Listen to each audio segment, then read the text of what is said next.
Hey everybody, and welcome to the Paranormal Portal. How you guys doing tonight? Thank you for joining us, and hope you're ready to be entertained because we got a lot of fun paranormal goodness to come your way tonight. Sheldon's joining me, and we're going to dig into the news. We're going to dig into the Discord question of the week, and then we got some cool stories pulled up for you about some creepy events that people experience. So I hope you all are ready because it's about to get spooky. All right, everybody, buckle up. We're going in.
Sounds like somebody chewing on some mac and cheese or something. I don't know, that cracks me up, folks, but how you guys doing? Just realized I forgot one part of my production here, and that is to get the on-screen chat working, because God only knows we love us our chatters.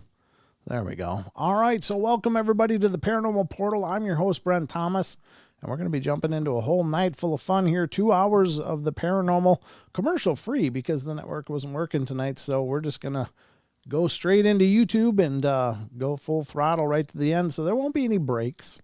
There won't be any interruptions. It'll just be you and us and the paranormal. I mean, what more could you want? So we're going to dive into that. But before I go any further, let me welcome, of course, my big branch of my personal family tree, Mr. Sheldon Thomas. How you doing, buddy? Good evening. I'm doing great. Hope you're doing great, and hope everyone at home is doing great wherever you're watching the show right now. But for me, I'm doing fantastic. Fantastic. I think I'm on the end of these batteries for the moon behind me, but I'm gonna try to pull it up. There we go. I guess that'll be all right. We'll see how long that burns. Like it, I usually rotate, so it rotates colors and stuff. But yeah, I didn't do this one either. Jeez, man, I'm slacking, Sheldon. Turning on the moons. You and me both. It's okay. Yeah, you almost forgot what day it was. So. Oh my God. Yeah, Dad calls me, and I thought it was Sunday for whatever reason. And he didn't I don't answer. know why. He didn't answer. I'm like, oh God, what's going on?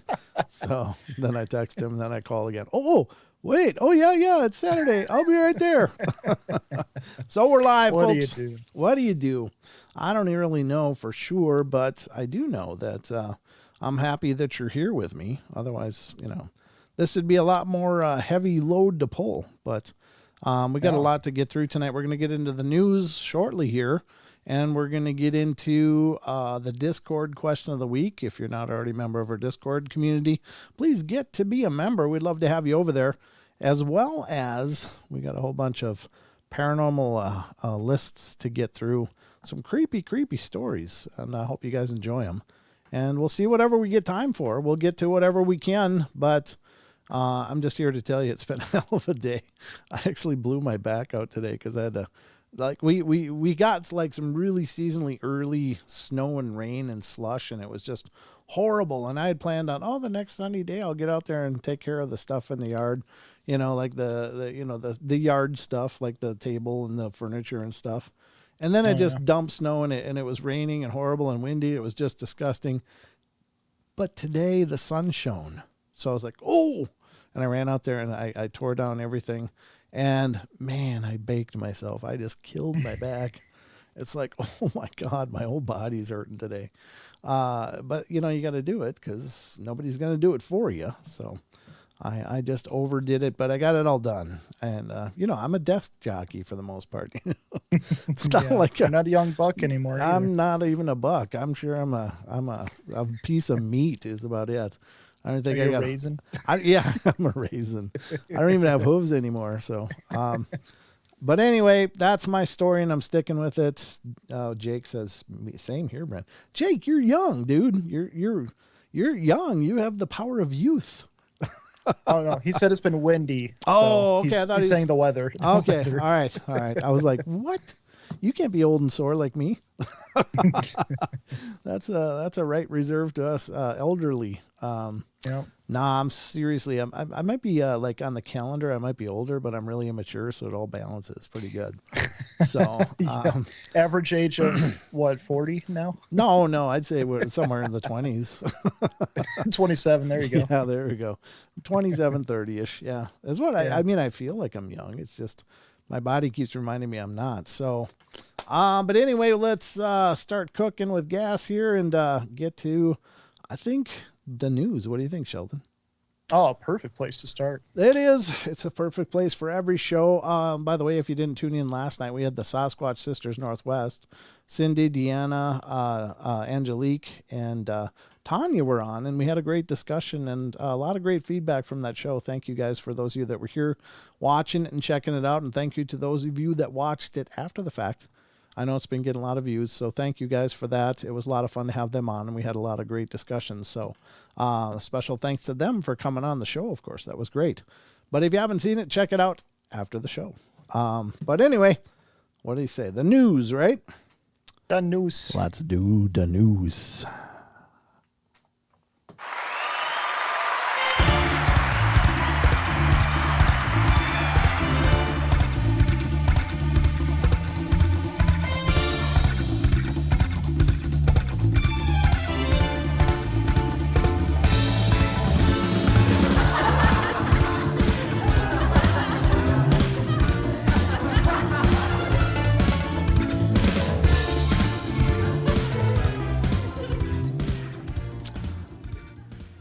And that is the extraordinary news intro given to us by Mr. Wes Germer. Of course, thank you, Mr. Germer, making us look all pro and stuff. That's pretty awesome. So, welcome to the Paranormal Portal News Desk. I'm your anchor, Brent Thomas, along with my co-anchor, the big branch himself, Mr. Sheldon Thomas. And we're going to get into some news stories that I've curated for your benefit. I hope, hopefully I did a good job. Sometimes I just pull them and don't really look, and other times I try to look a little bit, but we'll see what I got today. Hopefully we make you all plenty entertained, and hopefully you leave here having learned something you didn't know before you came in. That's always my goal, and sometimes it's stuff you didn't even want to know, but hey, knowledge is power. Just remember that. That's right. All right. First one up for bat tonight is from unexplained-mysteries.com. Great site. Please check them out. I just love this site. It's incredibly timely, and there have some great news articles on there of pretty much every interest you're interested in. There's articles on unexplained-mysteries.com, so check them out. But the first one up comes from, it's actually November 5th, 2022 by TK Randall. Incredibly rare black Canadian lynx captured on camera. And I thought this was beautiful because I don't think I've ever seen a photo even of a black Canadian lynx. But they're a striking cat anyway. They're not as big as a mountain lion, but they're a good sized cat. They're kind of like those, maybe a little bigger than those Maine Coons that people have, those big cats that are a special breed. But they have like paws that are like dinner plates. I mean, they have these huge paws, like they're made to run on thick snow and deep snow and stuff, and just like be on top of it instead of sinking in like all of us. But anyway, they're an incredible animal. But this is the animal, which was photographed by a university researcher, was spotted in a residential area in the Yukon. While it's easy to imagine, we've seen just about every species and variation of large cat roaming North American wilderness, every now and again something crops up that surprises everyone. This fantastic specimen is a prime example, a common species of lynx known as that name, Lynx cadensis, I don't know, cadensis, but with distinct black coat in place of the usual yellowish brown typical of the species. It was spotted in an otherwise unremarkable neighborhood in Whitehorse. I thought it said White House. I'm like, what? I did too. Yukon by University of Alberta researcher Thomas Young, I don't know how you pronounce that, but back in August 29th of 2020. God, that was a long time ago. We're just hearing about it now. Oh. Young has fortunately been able to grab his phone and capture a short 30-second clip of the animal. It had a black coat containing whitish-gray guard hairs throughout, as well as whitish-gray hairs in the facial ruff and the rostrum, whatever the hell that is, and dorsal regions. Yeah, dorsal's on the back. He said, while the available images are not the highest quality, experts have since determined that the animal is indeed a lynx, making this the first ever documented case of a Canadian lynx with melanism, as well as one of the only known cases of any abnormal coloration in lynxes in general. Although the animal seemed healthy, it would have trouble hunting hares during the winter when the traditional yellowish brown gray coat of the species would have made it much harder to spot. Yeah, but I don't know. You know, there's shadows and snow too. I don't know. I think it'll do just fine. But anyway, a black lynx. Are we going to watch the video? Nah, I don't know. We can look at it, I guess. Oh, jeez, we can do without the sound, though. There it is. This big lynx. That is pretty, though. Striking animal, I think. Oh, beautiful, actually. Yeah, that's really something. But yeah, it is pretty dark. Well, you'd never see that thing in the night, would you? Oh, yeah, perfect like for nighttime hunting. Ninja cat. Yeah, that's pretty cool. Even up in Canada, even if it's a area that their houses, their house areas are still out in the wilderness. No, I'm just kidding. There's there's plenty of very urban areas in Canada, but there is a lot of wilderness up there. So very cool story. I didn't know about that, but I found out today, and now you found out. So maybe you didn't know that before. You're welcome. All right, let's get to the next story. You ready, Sheldon? Always. All right, well, here's some news from Antarctica. I thought it might be kind of interesting. I don't know. There's lots of intrigue about Antarctica. What the hell just happened? There it goes. I don't know. It just hung up and did its own thing for a second. Antarctica, of course, has long been rumored to be a place of a hidden alien base, maybe a hidden bad guy of World War II base. It's hard to say. Just like the quartering, yeah. But we don't know what's going on down there. There's also people that believe it's the Great Ice Wall of the flat Earth. I don't know. Whatever it is, there's a lot of questions about Antarctica. But now they're found out that there's a hidden 300-mile-long river discovered deep beneath Antarctica. And of course, Antarctica is pretty much just a huge sheet of ice, like a couple miles thick. So they found a 300-mile-long river discovered deep beneath the Antarctica. So, wow. I don't know. You might not have known about that before today, but you do now. Scientists using ice-penetrating radar have spotted an enormous river snaking its way beneath the Antarctic ice. There is more going on beneath under the Antarctic ice sheet than meets the eye. This is at least according to glaciologists. There's glaciologists. I didn't even know that before today. Wow. Martin Seigert of Imperial College London and colleagues who used ice-penetrating radar mounted on an aircraft to discover the presence of an extensive river situated beneath the ice. Stretching for some 300 miles, this hidden river, which flows into the Weddell Sea, is longer than the Thames and drains into an area exceeding that of France and Germany combined. Ooh, big. When we first discovered lakes beneath the Antarctic ice a couple of decades ago, we thought they were isolated from each other, said Seigert. Now we're starting to understand that there are whole systems down there interconnected by vast river networks, just as they might be if there weren't thousands of meters of ice on top of them. The discovery doesn't exactly bode well for the future because the region currently being drained by the system has the potential to raise global sea levels by a total of 4.3 meters. Ooh. Such melting won't all happen at once, however. From satellite measurements, we know that which regions of Antarctica are losing ice and how much, but we don't necessarily know why, said study co-author Christine Dow of the University of Waterloo. This discovery could be a missing link in our models.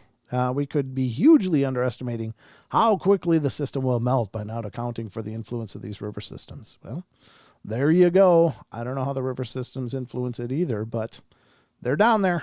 So they got that going for them. I guess it's fresh water, right? It's not like salt water, so that might be good in case we need some drinking water. Why would it be fresh water? Because it's under the ice pack, right? It's not part of the ocean. It's what's connecting these huge lakes to each other. Oh, I see. So, Okay. Yeah. So I don't know. I mean, is the ice melt contributing to these rivers or what? I don't know. Is there ice melt at all? I don't know. But I think there's cycles of the natural world that we just don't understand. Unfortunately, there's a lot of fear-mongering going on with that too. I mean, there might be global warming, there might not be. There might be global cooling, there might not be. I just don't know. I've heard so many versions of it that I just get a headache trying to sort it out. So I just figure, well, whatever's going on, I'm going to worry about today. Yeah. That's about all you can do, right? Yeah. So there you have it. There's some lakes, some underground rivers, or under ice rivers anyway, in Antarctica. Excuse me while I clear my throat. All right, here we go. We're going to go over to a Tibetan study, apparently on a brown bear. I think the answer is no. That's my opinion, but I'm preemptively answering this. Could the Tibetan brown bear explain sightings of the Yeti? No. What do you think, Sheldon? Sheldon? Maybe. We'll see. We'll see what it says. Giving it a maybe. Sure. A conservation researcher believes that the rarely seen species of bear could account for sightings of the legendary creature. Which one, the bear or the Yeti? Believed to reside in the remote mountains of the forest of Tibet, Bhutan, and Nepal, the Yeti has long remained a spiritual and cultural staple for the people who live in the vicinity of the Himalayas. Sometimes referred to as the abominable snowman, this elusive ape-like hominid became a major part of Western popular culture after climbers reported finding trails of large footprints in the snow during the expeditions to climb some of the most treacherous and remote mountains on Earth. But while the local people remain adamant the Yeti is a real deal, scientists remain unconvinced. Here's my surprise face. Scientists unconvinced? Oh, okay. And the fact remains that no definitive evidence of his existence has ever been forthcoming.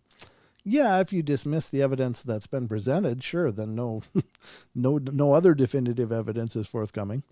Madhu Shetty, a researcher with Nepal's National Trust for Nature Conservation, believes that sightings of the creature over the years might have a more conventional explanation in the form of the Tibetan brown bear, an extremely rare and endangered species that still clings on in the region. It's because of their physical description, their footprint, and how they're bipedal when they spot something interesting or unnatural, he said. Yeah, but are they bipedal for extended periods of time? Yeah, come on. Yeah. Local people, particularly nomadic families, have shown me several times hair samples and footprints of Tibetan brown bears in the highland pastures, saying this belongs to Yeti. Also, signs of digging for Himalayan marmots can be seen in the upper Mustang. People generally say this is done by the myth, which means Yeti. It could certainly be argued that the bears themselves are just as elusive as the Yeti, with a 2011 list of threatened species in Nepal recording a mere 20 individuals across the entire country. Even so, these bears do actually exist, and perhaps their scarcity could account for the surprise and awe that an unsuspecting local might feel if they happen to see one. It's not a stretch to imagine that they believed they had caught sight of the Yeti. Whether this accounts for all such sightings, however, remains unclear. Again, it's possible that there's some mistaken identity there, of course, but all of them, really? I mean, not seriously, but ironically, I like that statement at the end that they threw in there. The bears actually exist. Yeah. That's what, they already have their conclusion. Even so, these bears do actually exist. Yeah. You're right. That's kind of a crappy thing to throw in there. It's Yeah. not imaginary like everything else. Yeah. Yeah, screw those guys. Whatever. That's the hubris of science, though, right? They're so conveniently rest on their moral high ground or their intellectual high ground that they can't possibly fathom the idea that there's other things out there that maybe they hadn't found yet. But it's easy to say, well, it's just a bear. It's obviously just a bear. Well, really? Okay. I mean, there's a distinct difference between a bear footprint and a Sasquatch footprint, or Yeti footprint, I should say. Well, it can be easy to mistake the few because bears will often traipse into their own front paths. So, in other words, they walk on a front foot and then a hind foot, and sometimes that's right. Sometimes Yeah. the hind foot goes in front of where the front foot was, and it makes it look like a humanoid type of footprint. However, there's still claw marks. There's still generally claw marks that can be distinguished if you have a good enough footprint. And if those are lacking in every print, then it's probably maybe not a bear. And there are other indicators as well. But at first glance, it can look very much like a primate's or humanoid type of footprint. But I don't know. I mean, I can't speak with any authority on it. But again, when there's many sightings over an extended period of time, can they all be wrong? And that's what I always default to. It's like, can everybody that's seen a Bigfoot be wrong and just confused? Well, no. Can some of them? Sure. Can all of them? I don't buy that. There are plenty of people who are, even biologists that have witnessed Bigfoot. Now, these are biologists. These are professionals in biological specimens in the natural world, and they swear they've seen Bigfoot. So what does that tell you? I mean, oh, no, it's a bear. You were confused. If you want tenure, you're confused. And maybe that's part of it. It certainly can be professional suicide, I guess, in a sense, to say, well, I saw a Bigfoot, but that's where I love guys like John Bindernagel and John Green and Jeff Meldrum, who are, they're on the record saying, hey, there's something out here. There's something going on. And I think that that's incredibly bold and incredibly brave. So, even Maria Mayer Dr. Maria Mayer of Expedition Bigfoot, she's a trained doctor of biology or field biologist or whatever. And she's, out there looking for Bigfoot. And I think it's fascinatingly wonderful. So, again, it's just these, it's like the guy at home that can tell the NFL quarterback how to throw the ball. Yeah, sure. Well, I don't know why you ran a button hook. You should have run a sweep. It's yeah, okay, yeah. Coach. Why don't you grab another beer? It's like, yeah, okay, yeah, you're the pro. All right. Because I read books, I'm smarter than you. Oh, yeah, of course. Yeah. Whatever. That was the thing. But I just think it's funny when, people of science sometimes deal in absolutes. Right. They rightfully shouldn't. I mean, it's like a wise man once said, only a Sith deals in absolutes. Wise man. that was Ben Kenobi, Obi-Wan. There we go. Yes. Yeah. Okay. Well, he was kind of wise. He became wise after a period of time. But anyway, yeah. But I just don't buy it. I don't like that. Yeah, for that exact reason. That hubris. It's like there's not out there. Well, really? So you're the just commander of the universe? Okay. Wow. Must be nice. Must be nice to be able to sit on that high horse. Intellectual throne. Yeah, exactly. Wonder if there's flushes. All right. My throne flushes, I'm just saying. Good point. I like mine better. Two birds, one stone, you know. All right, so let's get to the next one from unexplained-mysteries.com. 2 unidentified objects captured on film in the skies over San Diego. November 3rd by TK Randall again. Look at that. That's apparently a screen grab. The footage, which was uploaded recently onto Twitter, which is probably the best place for it, has since been picked up by numerous news outlets. Posted back in October 17th by a Twitter user with the handle at MaggotEDead. Okay. The intriguing clip shows what appear to be 2 bright objects moving together across the Californian sky. Whoa, dude, what is that? A woman's voice can be heard saying. I didn't do the good woman on that one, but whoa, dude, what's that? Sorry. Nice. Right, dude. Righteous. As the clip continues, the objects disappear briefly behind some clouds before descending underneath, stopping for a few seconds and then continuing to move in a downward trajectory. As the clip continues, the object, there it was, I already read that part. That's crazy, the voice continues. Or, oh, what? I don't know what the oh, what part is. The clip quickly attracted quite a lot of attention, with journalists from NBC News and WSVN7 expressing an interest in featuring a report on the video on their respective news channels. The footage also made an appearance in the media abroad, such as the UK's Daily Mirror, but what exactly does it show? Well, some Twitter users are quick to jump to an extraterrestrial interpretation. Others, including the woman who posted the video, have suggested that the objects could be flares. The idea is backed up by the fact that the objects seem to be gradually losing altitude. You can check out the clip for yourself below. What do you think the footage shows? Well, let's find out. Oh, yeah. So now it's not MaggotEDead. It's Maggot Sexy Baby Era. Obviously an intense researcher. Let's see what you recorded. I'm not meaning to cast aspersions, but that is a weird name. All right, let's see what it says. Watch on Twitter. Can I watch? There it is. Stop. Well, how the hell would they think that's a flare? Dude, what is that? What is that? It sounded really... It's gone? No. Oh, it's in the cloud? That high to come up. I thought it was losing altitude. Oh, hell no. That's crazy. It got brighter, and now it's going down. Pretty rapidly going down. Flares, maybe? Maybe. No, there... Could be skydivers, maybe. I don't know. Now it looks like it stopped descending, though. Yeah. Nah, that's not flares. That's controlled descent of something. Oh, what? Yeah. I'm not saying it's a UFO, but that's. Let me turn off the sound. We don't need their but noise. one of them went out. Interesting. Did it?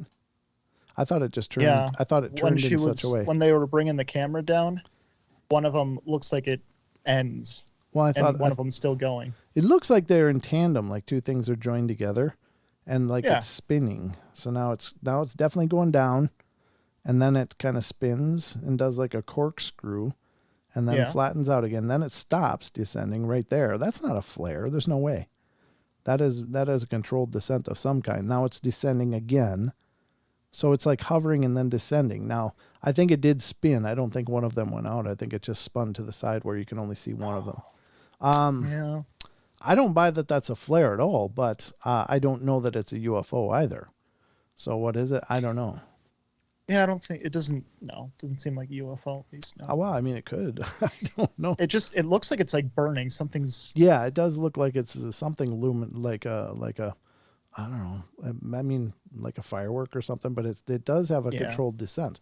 Like, those skydivers that can, put those flares on their legs and then dive down, and then if they had a wingsuit on, maybe they could plateau a little bit and then descend again. I don't know.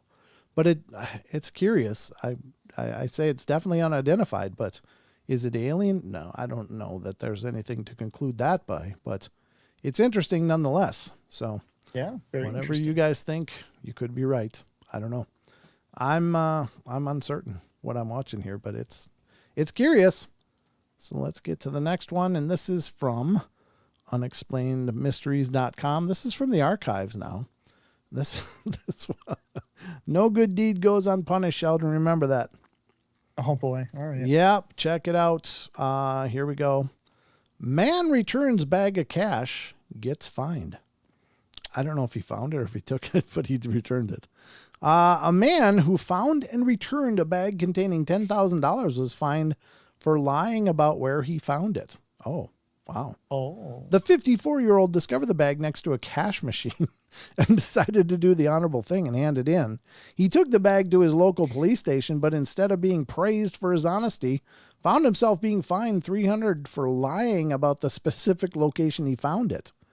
You'd think that finding more than $10,000 in cash in a bag next to a cash machine and returning it to its rightful owners would be applauded, but for one man, all that it resulted in was a $300 fine, according to Adams, 54. Robert Adams, 54, saw the bag full of money next to a cash machine with Chase Bank's logo on the side, and instead of taking advantage, the resident of Arlington Heights, Illinois, returned it to the bank in question. Well, why the hell are they saying he lied? How would they know that he lied? Right. I don't know. That's really curious. You should have just brought them the bag. Hey, guys, you left this bag laying by a cash machine. Yeah, there's nothing in it. I don't know. I don't know where everything went, but yeah, it was empty. It was just laying there. I figured I'd return it to you. Yeah, I don't know. I mean, my God, if you bring it back, it's like, hey, here, take $50 or $100 or whatever. But that would be my reaction. Like, hey, you can have some. You saved me. That type of thing. Yeah, I mean, he's got to be kicking himself. I gave that money back and I got a fine. Wow, that's horrible. Oh, yeah, that's an ugly, ugly change of events there. That's disgusting, actually. Yeah, it is. All right, next up on the news festival here tonight is one more. Actually, I got two more. This is the first of two. This I don't know what's going on here, but you got to be careful where you relieve yourself, obviously, because you don't want to have issues. You don't want to cause issues, and certainly, but nature calls. You got to answer, right, Sheldon? Depending on where, but yeah. Well, yeah, from the world of bizarre, June 21st, 2011, entire reservoir drained after man pees in it. Over 8 million gallons of drinking water were drained after a man decided to use the lake as a toilet. The operation to drain the lake is costing more than $36,000 and has generated a substantial amount of criticisms. There are a lot of people who say it's just an overreaction. I don't think so. I think what you have to deal with here is yuck factor, said Administrator David Schaff in defense of the decision. The operation is costing the state taxpayers $36,000, 22. I don't know why it's in parentheses. 22,000. It was ordered after Joshua Cedar, 21, was caught on a security camera relieving himself in the pristine lake. Health experts say the incident would not have caused any harm to people in the city of Portland who are supplied with drinking water from the reservoir. I mean, they don't just take it from the reservoir and put it in people's sink, do they? I mean, they got to filter it. It goes through a cleaning process. Wouldn't it have to if it's in a lake? Yeah, you'd think. That's a weird story because, I mean, what are they going to drain it after every deer pees in the area too? I mean, come on. Yeah. Ruger Ridge brought up a good point. What about birds? What do they do with that? That's called protein. That's essential minerals right there. I don't know. Some cotton, calcium. I don't know. That's disgusting. I just don't think that. I think that's a gross overreaction because I'm sure they filter and treat the water from the reservoir before they pump it out your sink. I don't think there's just a tube from your sink to the lake. And if that's the case, they got a lot more to worry about than one guy peeing then. So, although if this was a drinking reservoir for drinking water, I would imagine there'd be signs around. So if there's a sign that said like, hey, you will be fined for being here, that type of thing, then okay, I kind of get it. There was a warning. Yeah, like if you pee in here, it's going to cost you $36,000 to refill it. Yeah, okay. Well, maybe you hit a tree instead. I don't know. This guy went right up to the water and just let her rip. I just caught a new whiz. I don't know, man. That's weird. I don't applaud his decision by any means, but draining the entire reservoir, seriously? I mean, that seems like a waste of money. Yeah, I mean, What if, ducks and other things swimming in there? What do you think? They're going to use the bathroom? Yeah, come on. I don't know. Weird story nonetheless, but you heard it here, folks. Again, that's from the archives. It's from the Wayback Machine there on unexplained-mysteries.com, but very curious. One more. There's a lot to say with a name, Sheldon, don't you think? Like, some names should probably be avoided, right? Probably, yeah. Like, if you name your dog Lucifer, you might be expecting trouble. You might be, I'm just saying. Or, let's say if you wanted to name your boat, what would you name it? Well, probably not this. Titanic 2 sinks on its maiden voyage by T.K. Randall from June 7th, 2011. When Mark Wilkinson set sail on his new cruiser, Titanic 2, was there any doubt over what would happen? Setting sail off the British coast, Mark enjoyed a successful fishing trip, only to discover a large hole in the bottom of his boat. Yeah, you heard it. The Titanic 2, as he returned to shore, locals looked on as the small vessel disappeared beneath the waves. Was he on the bow just doing this? Just doing the la. It's all a bit embarrassing and I got pretty fed up with people asking me if I had hit an iceberg, he says.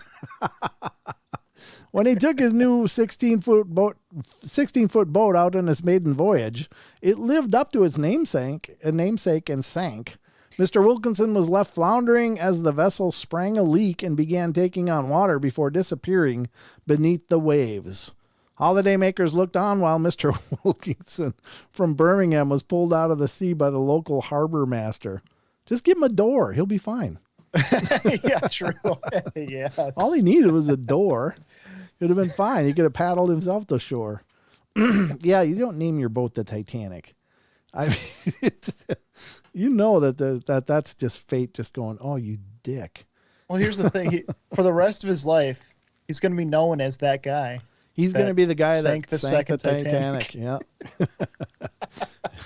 He can't surpass it. That's his legacy now. Just give him a fishing pole and a beach spot. That guy doesn't need to go out in the water anymore. I don't know. His nickname should be Jack. Yeah, and a couple of other things after that. Rhymes with glass.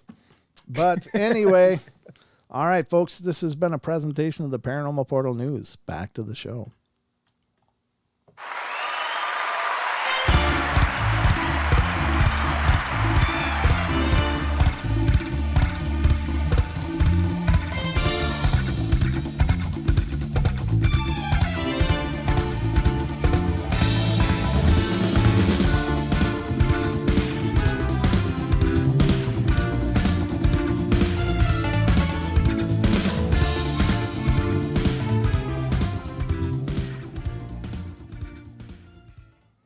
All right, Sheldon, that was the news. Did you have a good time with it? I had a great time this time with it. This time. Except all those other times. No. Some of those other times. Some of them. No, I think it's always fun. I like doing the news stuff because it's different, it's interesting, and it's a lot of fun, I think. I think anyway. But, no accounting for taste, obviously, Sheldon. But you know what time it is now, right? Absolutely. It's time for Questions of the Week. Questions of the Week, folks. Let's get to it. Oops. What did I do? Oh, never mind.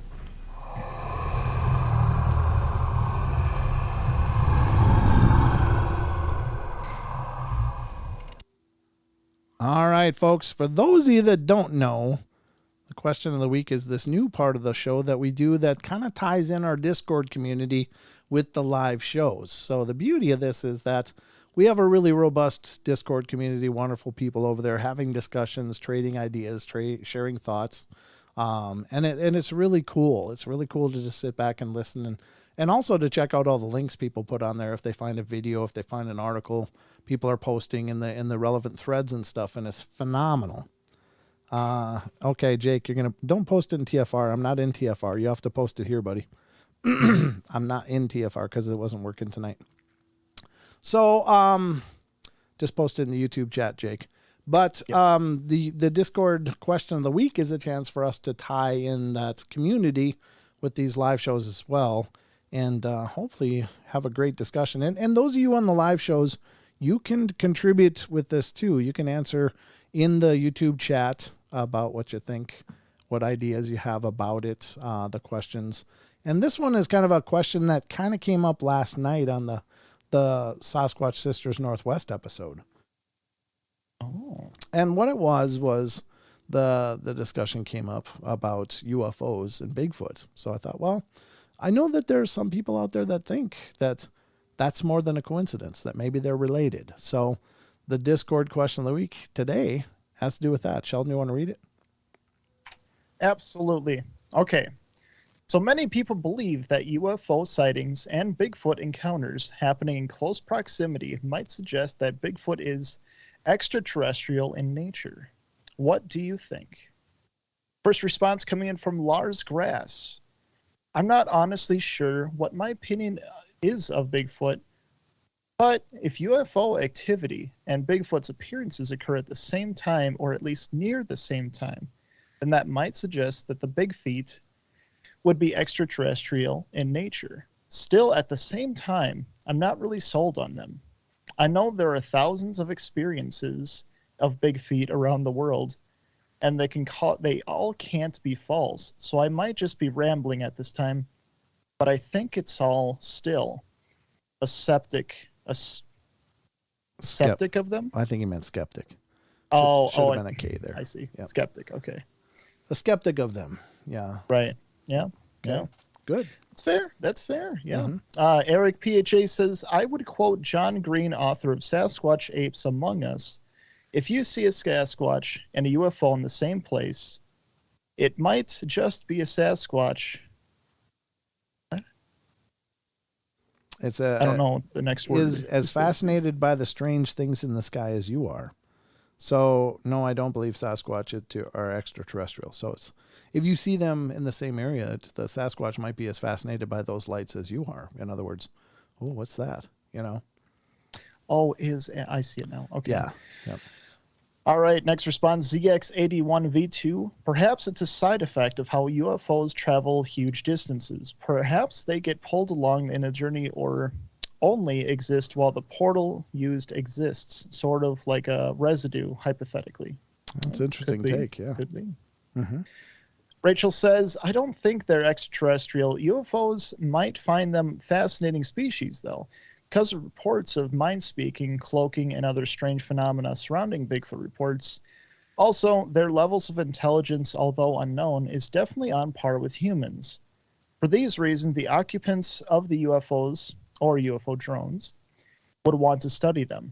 This could be a reason UFOs/aliens appear near Bigfoot sightings. That's a good point, too. Yeah. Maybe that's because they're trying to track them, too, or they're studying them as well. Right. And that's why they're there. That's a good point. Within says, I believe that they are both. I think that many people may assume that Bigfoot is just solely terrestrial because they stink or because that they're tearing up trees. However, if we humans are a small part of a larger source of power, it's not so far-fetched to believe anything about their origins. And yeah, that's true. Yeah. Yeah. Lars Grass responds to Rachel saying, but also the fact that they're both impossible to expect to witness. That might point them to be related. If they appear together, it might point them to being related. Okay. Could be. Yeah, I mean, it's anybody's guess, sure. Yeah, Diesel says, I don't think Bigfoot is an alien, but maybe a creature who is used by aliens. Yeah, and a similar point right there, too. Yeah, those are all great takes, yeah. Yeah. I lean more towards that. If anything, I think maybe aliens are tailing them as well, studying them, or maybe, if anything, seeing how we react to them, seeing how our behavior changes. Could be a further study of us. Who knows? Yeah. Yeah. But what do you think, Dad? What's your opinion? I tend to agree with the John Green take on it. It's like, we know that Bigfoot's a very curious species because, I mean, they'll come and watch campers. They'll come and peek into windows to see what's going on. I think that they're an incredibly curious species. Obviously, they're very skittish around us for the most part. They avoid, but I still think they're interested in what we're doing. And like the take from John Green, it's like they're probably just as fascinated with those lights as we are, and it stands to reason. If you're out in the woods and that's your life, you're in the woods. You've got sticks, you've got rocks, you've got plants, you've got animals, and different climates and stuff. But I imagine as far as intellectually stimulating, it's pretty bland, for the most part. But then comes these lights, these strange lights and sounds and sensations, and people come out of their houses and gawk. Why wouldn't they as well? Why wouldn't they go, what the hell is that? And so maybe the reason they're witness then is because they're no longer as much concerned about you and staying hidden from you. They're more concerned about, what is that? What is that up there?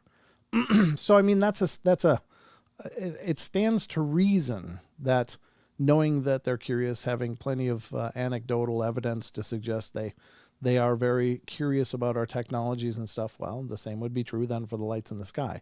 Could they be from another planet? Anything's possible. There's no wrong answers here at all. And that's the beauty about these questions is there's nothing correct or incorrect. It's any of your ideas are just as valid as anybody else's. But I guess just one other time I got this email from a listener who was talking about having this incredibly weird vivid dream that she was abducted and she found herself in this craft. And she said as she sat there, she was in this room and it was on a table, but was aware of what's going on around her. And she looked around, could see this, weird environments with these controls and these like alien-like creatures, like something like the Greys. But then she looked over and there was another table in the room. And on that table sat a large Sasquatch. And she said she locked eyes with it. And it had wise, knowing eyes.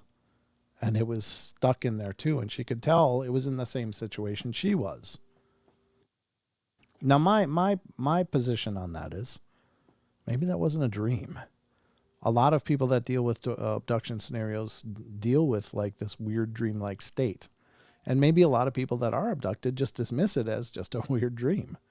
But maybe she was there. And maybe they're picked up too for those same reasons as Rachel was saying. It's like, they are part of the higher echelons of the fauna here on this planet, probably surpassing us on many levels. But why wouldn't they be interested in them? There's also the idea that perhaps, if we are a manufactured species by some other intelligence, was that our base? Was that where some of our genetic code was derived from? Was from these beings, much like everything you know is wrong. Lloyd Pye wrote about or talked about in his speech. He talked about the fact that our genome is different than normal primates. And there's chromosomes that are fused that shouldn't be, which would suggest maybe that we're manufactured. So what if part of our genome was taken from these beings? And so therefore there's the curiosity as well to keep studying them as well as us. So I don't know. I mean, I don't have any answers, but I'm just throwing all these ideas out on the table. There's no right or wrong answers, but it's all very curious. So that's kind of my take on it. It's a good take. Well, good thanks. Take. It's the only take I got. So, and again, nobody knows. So, please feel free to share your thoughts. Did Jake ever answer? So Jake said, let's see.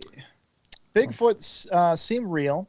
To be more clear, I think they are more realistic than most cryptids or phenomenon. Mm-hmm.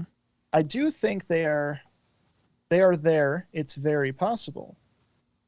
Then he continues, also, I do think Bigfoot are kind creatures, not out to harm anyone, but like you said on one of your shows, they can be mean if they're depressed or mad at something. Mm-hmm. Sure. Yep. Yeah.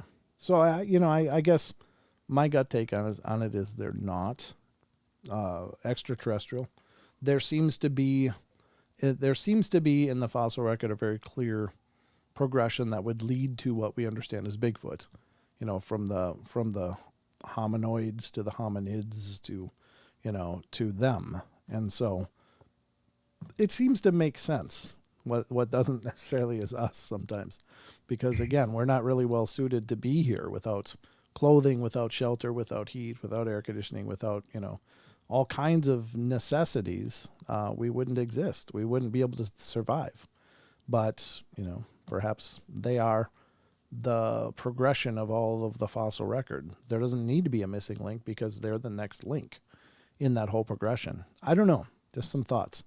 That's actually something I found really curious too, is that the fact that I read this once, I could be wrong, but I read that for the most part, humans are throughout all of our history from the beginning, as far as we know, we are relatively the same. We're really similar. Yeah, I mean, there doesn't seem to be much change in us as far as evolutionary standpoint. Maybe stature, like we're bigger now than we were. At least at one point. And that can be chalked up mostly to, I think, more complete nutrition and perhaps our longevities and all kinds of things, healthcare, whatever. But yeah, it's true. Apparently, when you look at, frozen people that were found, like what is that guy, the Iceman or whatever that they discovered in the glacier, and he was a hunter, and he was pretty much just like any of us today. That's 15,000 years ago or something like that. So, yeah. or right around there. But the point being that, we haven't really changed a whole lot. So I don't know. Just a great discussion though. Again, please, if you want to get involved, join our Discord community. Sheldon put the link in the chat. Could you do it again, Sheldon? Absolutely. It'll be right there in the chat if you want to join up. We'd love to have you if you want to take part in these discussions. And thank you all for those of you that contributed to the conversation, the question of the week. Thank you so much for doing that. I love this inclusion because I love the ability to tie everything together. And remember that our new website for the Paranormal Portal is paranormalportal.net. So if you're looking for information on the shows or the podcast or, how to get in touch, how to send mail or packages or whatever, it's all on that page. So I've got a P.O. box as well. So if anybody has anything you want to send, that way I don't have to give out my address anymore. Yeah, same. If you want to send me anything, feel free. If you want to send Sheldon anything, send it to me. I'll get it for him. He'll come eventually. Oh yeah, I see what you're doing. When are you going to come out here next? Eventually, yeah. Okay, great narrowing it down. Yeah. As soon as I can. Wrong one. I like the first one. I'll accept that one. Yeah, I'm sure you would. Okay, so anyway, those are some interesting things, and thank you so much for the participation once again.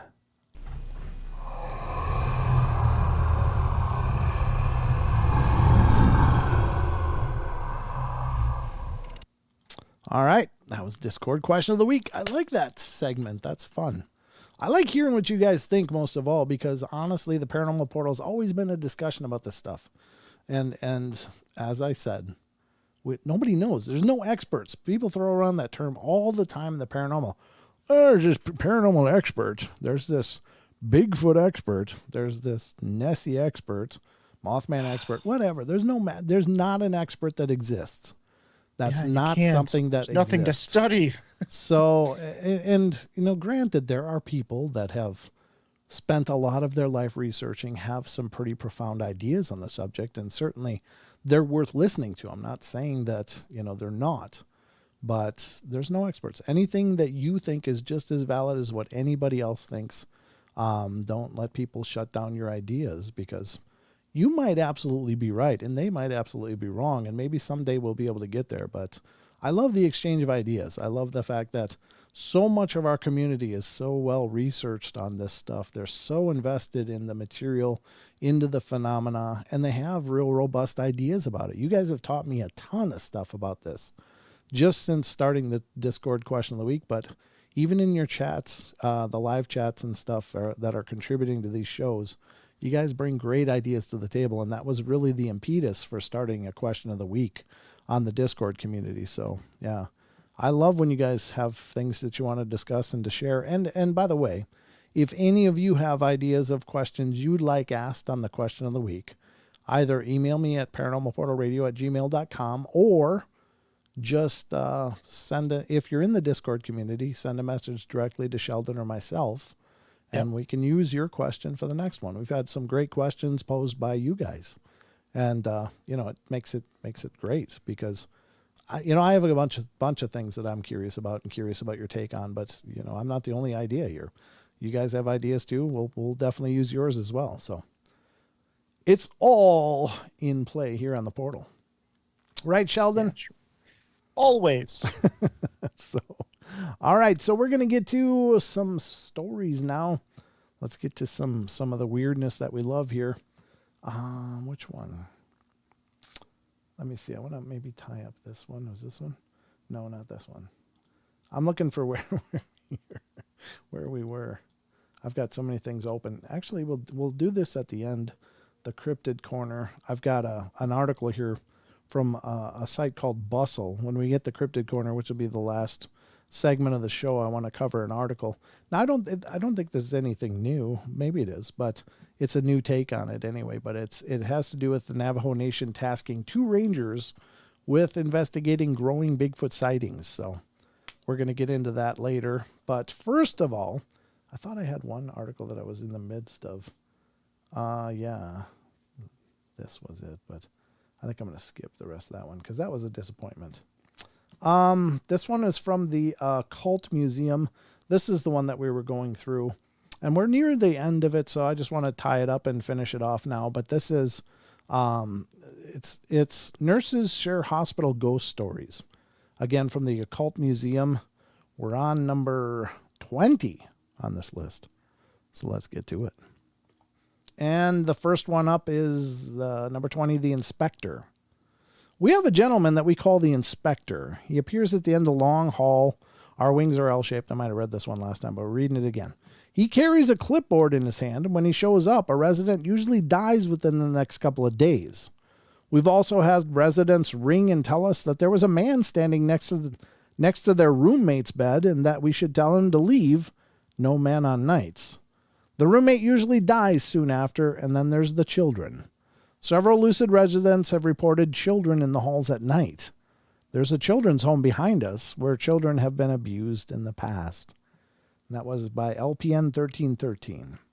We have Children come up a lot, though. in hospitals. Yeah, these stories consistently talk about children. They sure do. And that's weird stuff. Weird stuff. All right, number 21, The Man in the Striped Shirt. Not mine, but a fellow nurse of mine. We were talking about patients' hallucinations, and they told me about this time he was walking past the patient's room, an elderly woman with dementia, and she was chatting up a storm with someone, and he asked her who she was talking to, and the woman replied, "The nice man in the black and white striped shirt." A while later, he went into another patient's with dementia's room, and that different patient asked where the man with the striped shirt had gone. Oof. See, now that's incredibly powerful because, of course, dementia is a tough thing. Oh, yeah. And it's something that I'm unfortunately familiar with quite well, as my grandmother had severe dementia at the end of her life, and it was tough. But maybe the saving grace is that they don't really realize what's going on, and so they don't have to, be fearful or whatever. I think they're afraid for different reasons just because they're confused, and that's sad. And there's not much you can do about that except try to make them feel comfortable. But the fact that 2 dementia patients would account with the same description and of talking to a man in a striped shirt, I think that's incredibly profound to substantiate the phenomena, because it's not like they got together and said, hey, let's just tell this story. They wouldn't have remembered it. They had dementia. So the fact that they both had this, what seems like a very organic experience of talking to somebody, and then suddenly they were gone. Wow. That's pretty powerful. Don't you think, Sheldon? It is, actually. Yeah. Especially with 2. Right. 2 people, 2 different dementia patients, all both having that same experience, I think is incredibly profound. Hey, Blue Cruise, good to see you. Number 22, The Bloodbath. We'll do shout-outs here pretty quick, so after this article. So if you want to shout out, be sure to be typing in the chat. I was working my regular 7 to 7 night shift in a bone marrow transplant unit with one other nurse. We had 5 patients, and it was about 3:30 a.m. My coworker had just come out of the room 4, and I startled her as she came around the corner. She'd been emptying a urinal when a bathroom door had closed on her, which of course freaked her out.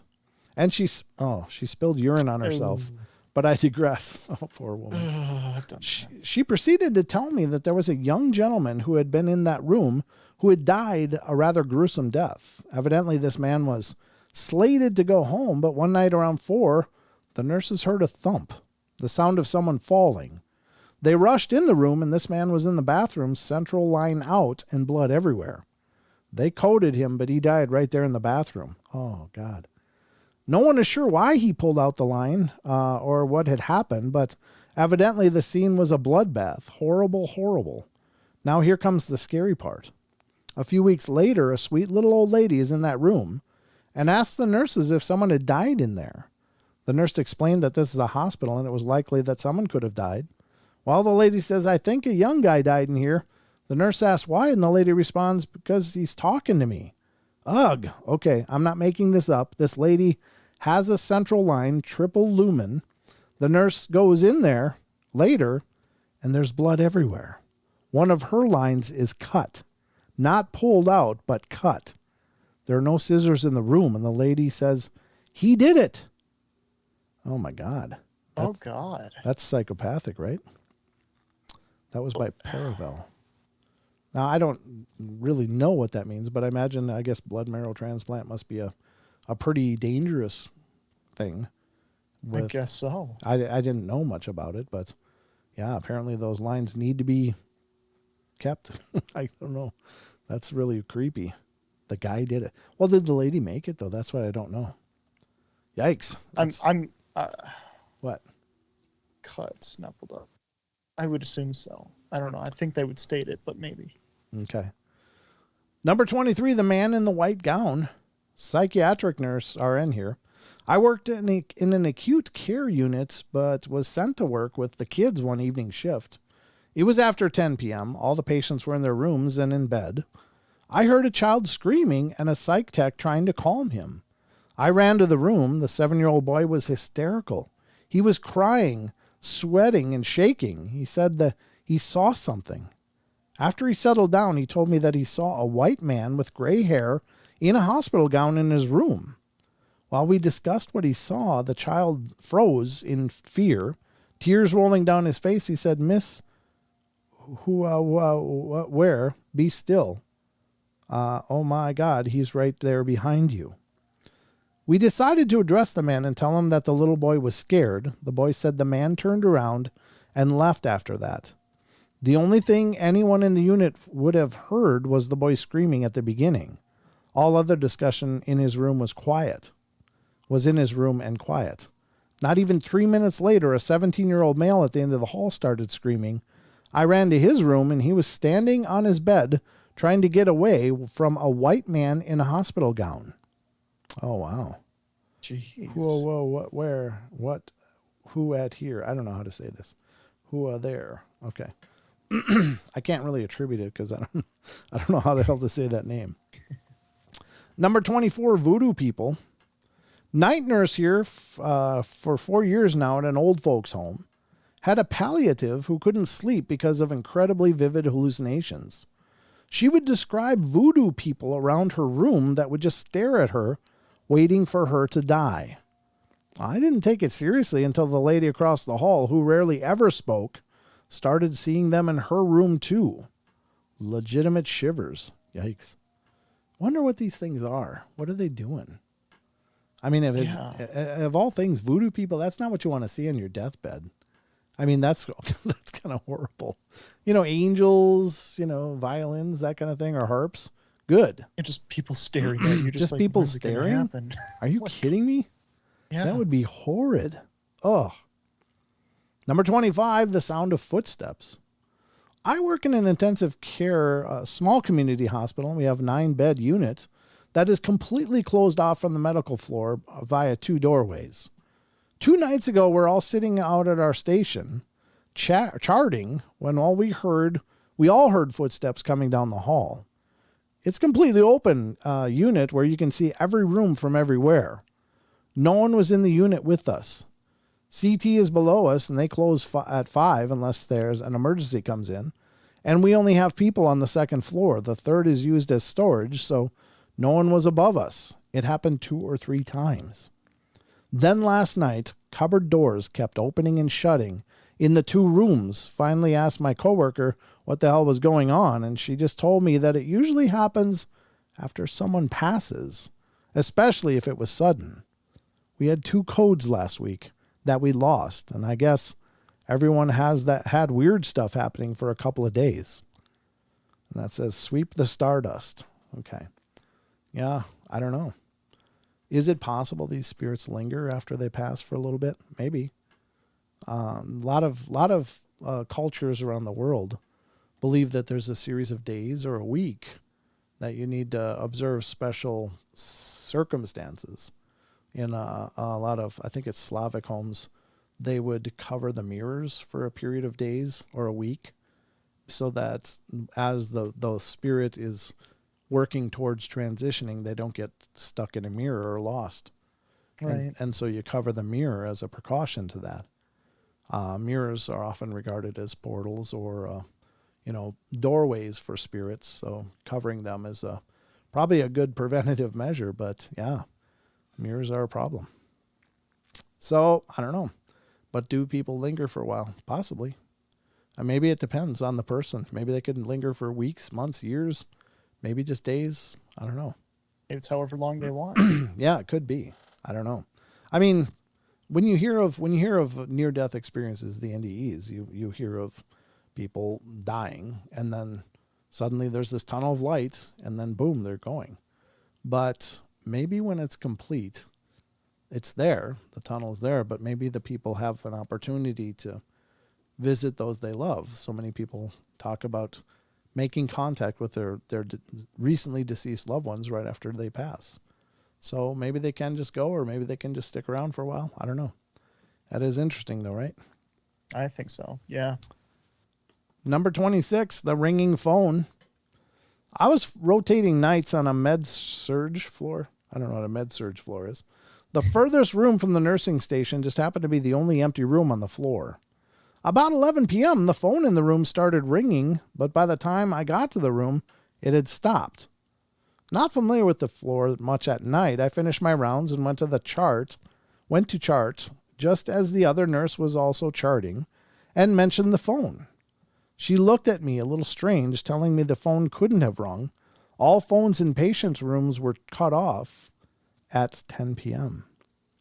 Now I had a mystery. A couple more weeks, I again rotated nights, and again the phone rang, but the regular night nurse was there at the time. The story on this room was so far every patient for the past month in that room had died. The phone started ringing every night the same time the last patient died. If answered, there was no one on the line. That's by Stray Dandelion. Huh.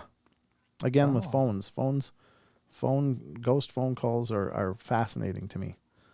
The ones where you can actually hear the person. There's one story that we covered, and it still boggles my mind.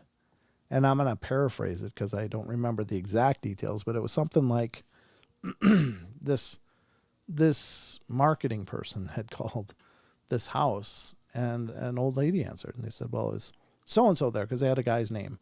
No, he's not here right now. And she said, well, let me tell you about this deal. And she talked to the lady, and she said, so are you interested? And she said, well, you'll have to talk to, let's say, Charlie, because he's not here, but he'd be the one you want to talk to. And she said her name to the lady. So the lady called back later when Charlie was home and got a hold of him and said, oh, I just talked to Edna just yesterday, and she said that you might be interested in this. And he froze. He's like, what did you say? He said, well, I just talked to Edna about this special deal, and she thought you might be interested, but I'd have to talk to you. He said, that's not possible. She died months ago. But she answered the phone. Is that not a little creepy? Is that not a little cool and weird and bizarre? Pretty amazing, actually. Right. Like she was so present that she could actually interact like that. And it makes you wonder, what, you know, again, if you could know that and if you could have the discussion with somebody like that, what do you see? What do you experience? What's around? You know, I just think that would be fascinating. But it would also be fascinating to know you had a discussion with somebody that wasn't supposed to be there. Oh, I think that's profound. Oh, I think so too. Absolutely. It's just it's every story like this. The party who is interacting with the spirit is never aware Right. until like after the comment, because they can't. There's no way to ask questions. Then it's so fascinating how that happens. And why not just say, hey, well, I guess you'd have to prove it then. It's whatever. But, Yeah. I mean, these moments. I wish there were more moments like that. Yeah, it's weird that it happens, and it's. I wish it was the norm. It'd be neat if it was the norm. Like you could just call somebody's house and talk to the local spirit unless nobody's home. You know. Yeah. So I don't know. It'd be interesting, and if they could leave messages like, "Oh, Bill called." Yeah, it'd be great. Bill called, wants you to call. Thanks. That has a little notepad there. I don't know. Just like having a personal secretary. I don't know. Number 27, the tall, thin man.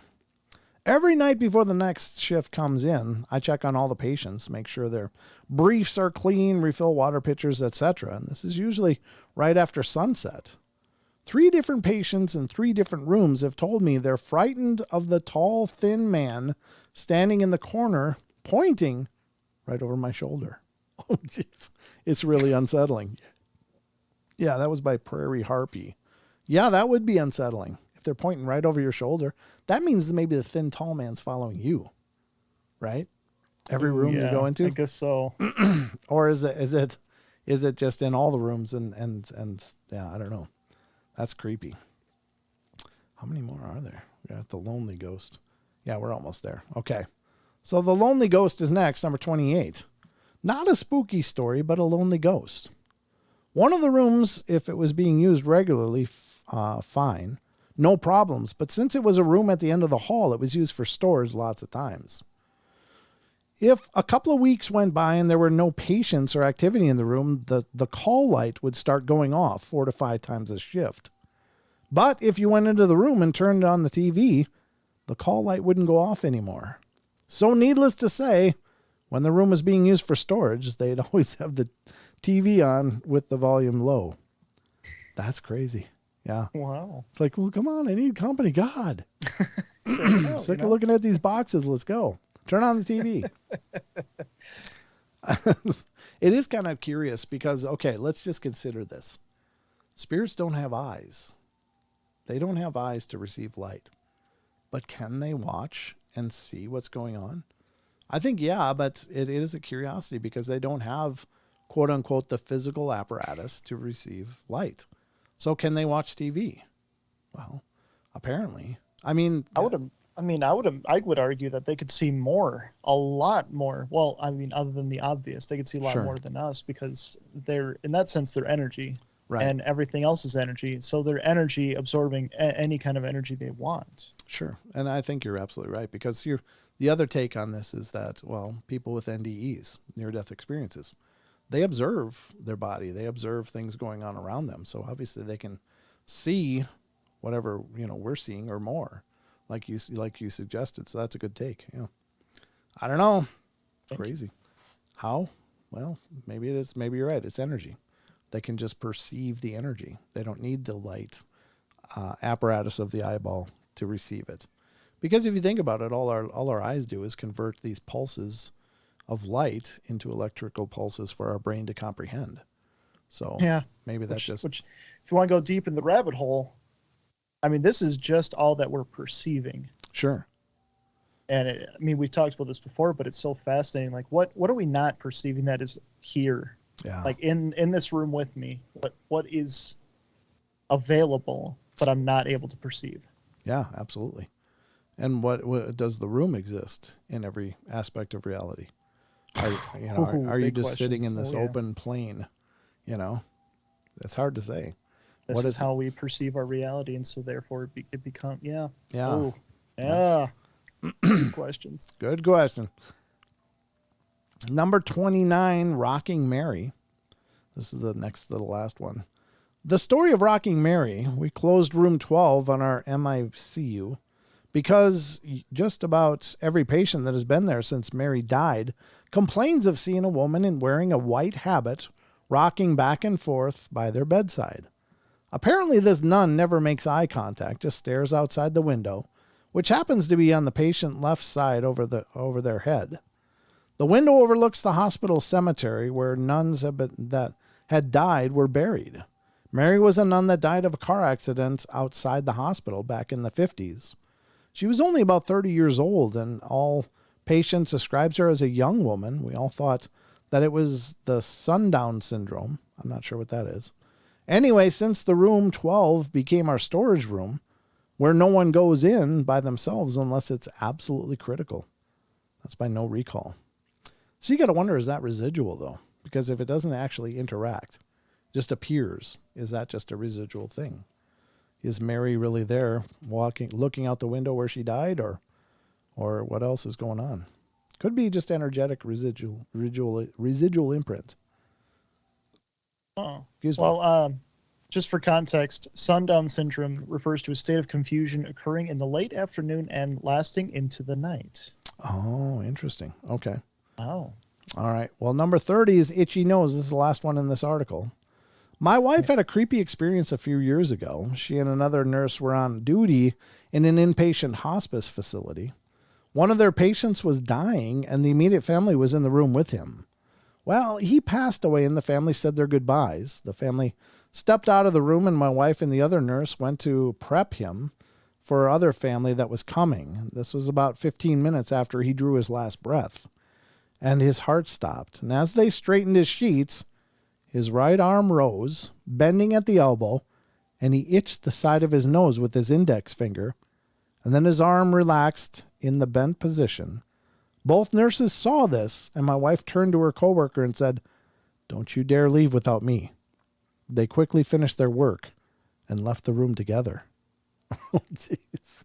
Oh, my God. Yeah, he's all dead and still itching his nose or the side of his head. That's weird. That's by AZ Hiker 96. Wow. What explain that? Yeah, I don't know. You wonder. I was thinking muscle memory, but it's like, no. Of all the muscle memory to have, I don't know. That's the one. I don't know, but it says his arm it's the side of his nose with his index finger. I mean, it's a very specific motion, like a little itch there. Huh.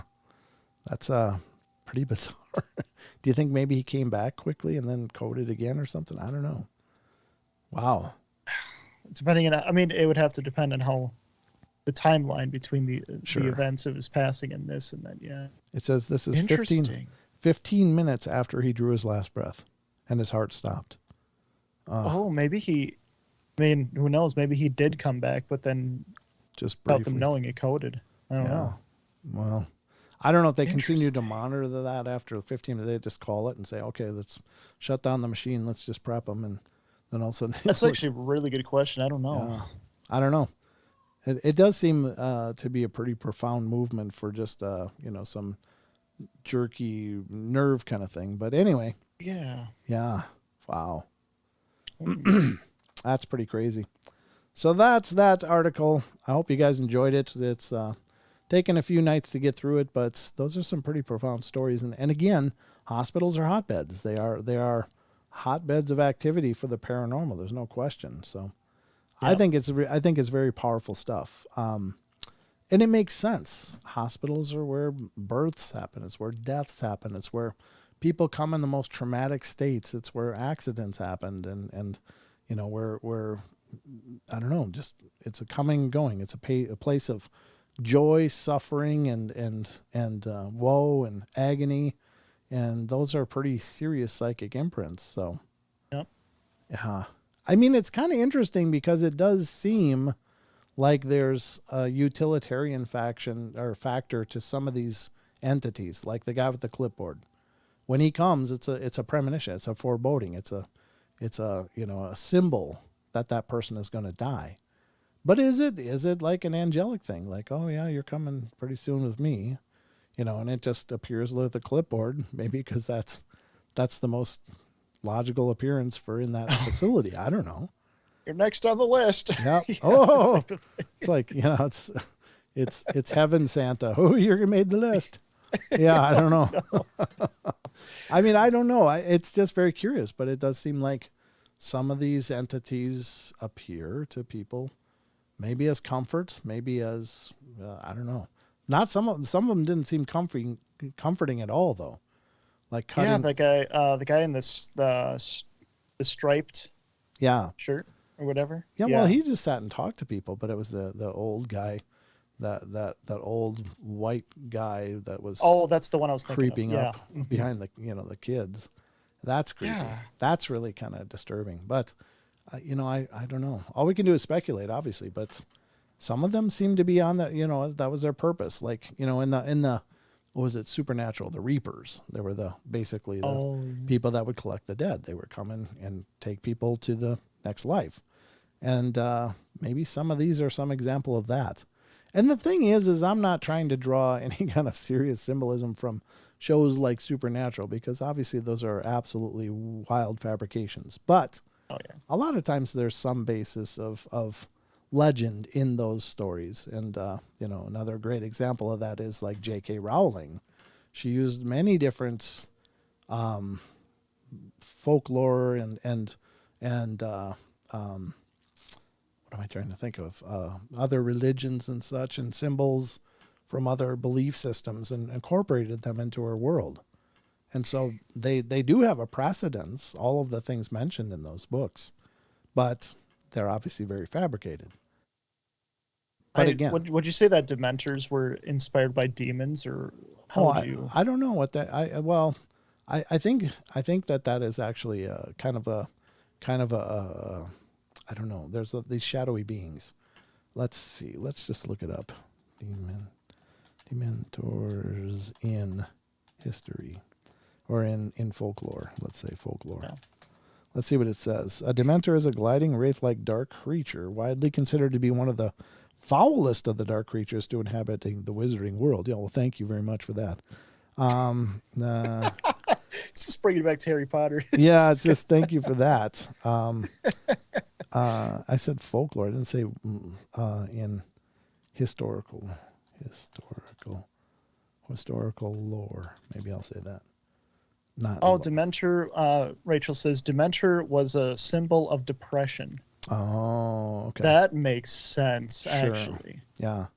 It For sucks sure. away your happiness, and it eventually kills you, or it ends you, which is symbolic. Yeah, and that does Symbolic. sound almost demonic, or like a shadow, like a foul shadow person. I don't think there's just one type of being that's a shadow people, but I think that many different beings may appear shadowy for whatever reason. But there's a belief that there's one type of them that are horrible. According to Amy Allen of the Dead Files, if you have true shadow people, there's no way to get rid of them. And I don't know if that's true or not, but that's her take on it, and that's pretty frightening, whatever they are. But they're foul, horrible, and there's so many things that I would say, but that's just not the right forum for them. But I think it's interesting. I think everything has a grain of truth, like from all different walks of the world and observations of the world, they all have a basis in truth. What that basis is, it's hard to say, but I think they're out there. I think that there's lots of things out there that don't like us very much, or maybe they try to feed on us for whatever Maybe they're reason. just really envious. Could be envy. Could be any number of things. I mean, there's parasites in the insect world. There's parasites in the ocean. There's parasites in germs and go on and on and on. Leeches. There's so many different parasite types. Why couldn't there be a spiritual parasite? And would that be a foul, ugly creature? Well, it would probably seem like that to us, even though it was just existing according to its nature. But could it be that it needs us to subsist? They feed off of us. And I think there I are mean, things that do that. you Like, know, sometimes I mean, I don't want to get too, I don't know, worldly, but sometimes I wonder, like, so much anger. I feel like there's this anger in the world that's becoming more and more, and just more of a threat to happiness and peace type of thing. oh, sure. That I really do wonder if if it's something deep and dark that's causing it. Well, I think, honestly, in speaking of the world, if we're just going to speak about the world, I think that fear has long been observed as a method of control, and I guess if people are afraid, they're more likely to, go along with things in certain aspects, or to adopt idealisms. And but I think fear is horrible. It's certainly no way to subsist, or to continue to live. Oh man, just I heard something. yeah, it's the minion. He's making noise in the background. Let me just switch this. I'm gonna go to you, Sheldon. So talk more about that idea. Yeah. Okay. So, like when I'm browsing around Facebook or I'm browsing around Twitter, it's just it's so disheartening seeing what's happening with these different communities and different people treating each other. And it just I don't, maybe I was naive when I was younger, but I just, or just ill-informed type of thing, but I felt like things weren't so angry, so charged, so dark, and maybe it has to do with the fact that the internet is connected more people, the use of communication and technology, and that could be a factor too. But it's something I think about, and at the rate it's been going, it's been worrying me, I guess, is where I would put it. Yeah, I think that's fair. I think that it's hard to see so many people operating out of rage and fear, and it's concerning, because I don't think more anger is ever going to solve anything. Like, hey, that guy's being a jerk. Well, I'm going to just be more angry at him, and that's going to make him not a jerk. It's just, I think if you really want things to change, you have to change the energy of it, and that's the hard part. You know what I think is going on, and this is me speaking.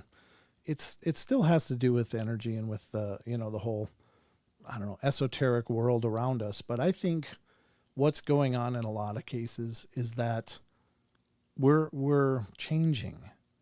We as a society are changing, and I think that it's probably a really good thing, but we're at a really early stage of it. Like, it's like wearing a pair of underwear that's way too small, and it just irritates you. And it's sometimes you don't know. Maybe you don't really realize it's the underwear, but that's what's really bugging you.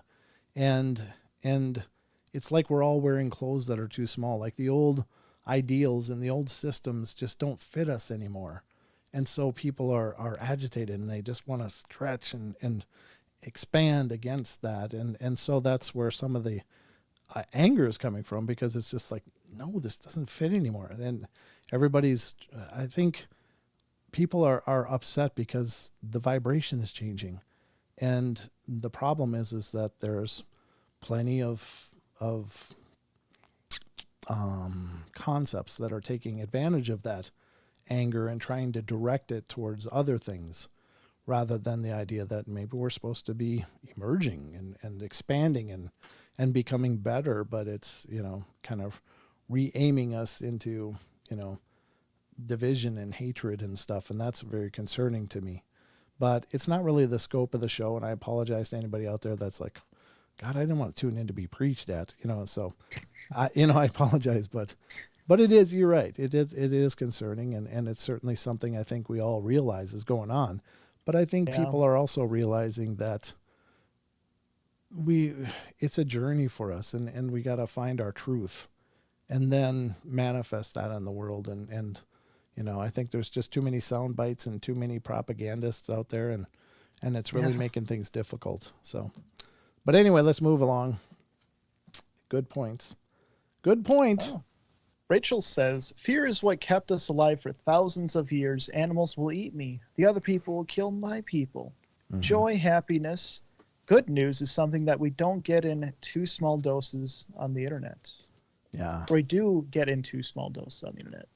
And that's true. I mean, that maybe it's there could be a biological factor why the negative aspects stand out so much. It's Sure. because those were the things that were important to us in our development. Well, I just think that we are growing, we're expanding, and maybe it's part of the age, maybe it's part of our natural spiritual evolution of sorts, like we're growing, and a lot of people talk about we're moving into the fifth dimension. Well, I don't know what that means. That sounds very foreign to me. I don't know really what that means. I think it sounds amazing, but I don't know what that means. But what I do think is that we're at a point where we're changing, because we can now communicate instantly around the world. We can share ideas at a rate never before seen in our history, and that's good and that's bad, because sometimes we get good ideas and we learn and we grow from that, but then we also get exposed to more darkness, and that makes us angry. And so we're kind of at this precipice or balancing point, like which way we're going to go. We're going to go forward and or not. I hope we do. I really do. It's my desire that we all emerge from this better than how we came into it. But there's a lot of systems that we've outgrown, I think, because we don't need those controls and those things anymore. But there's some efforts are made by those that want to continue those, and so that's not helping either. Just be true to yourself. And if it makes you angry, it's probably not serving a good purpose. Find your joy.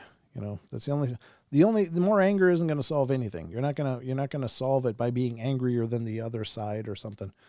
But the only thing that can really help heal this is love. And I know that sounds really flowery and hippie and stuff, but honest to God, I think it's the truth. They weren't wrong, I don't think. Yeah. Well, I don't think they were either. But we just need to heal. Yeah, you're right, Wonder Woman. And reclaim our joy. Absolutely. And it's harder than ever now, because there seems to be a lot of people that want us angry. That serves a purpose. But don't let fear and anger direct you, because those are both very negative emotions, and if people are trying to drive you in fear and anger, they're probably not looking out for your best interest. So, or they're looking out for their own best interest or whatever. So yeah, just love as much as you can. Be good. Be kind, be nice, take care of each other, help each other out, Oh, that sounds familiar. That whole shtick. Yep. So I think you the say world it for needs a reason. Yeah, I do. I really do, because I had a great friend and mentor. You knew him. It was Bud. And Bud was a friend who passed away. But he was really kind of, I didn't know him a long part of my life, but I knew that I loved the man. And he was really like a father figure for me in many ways.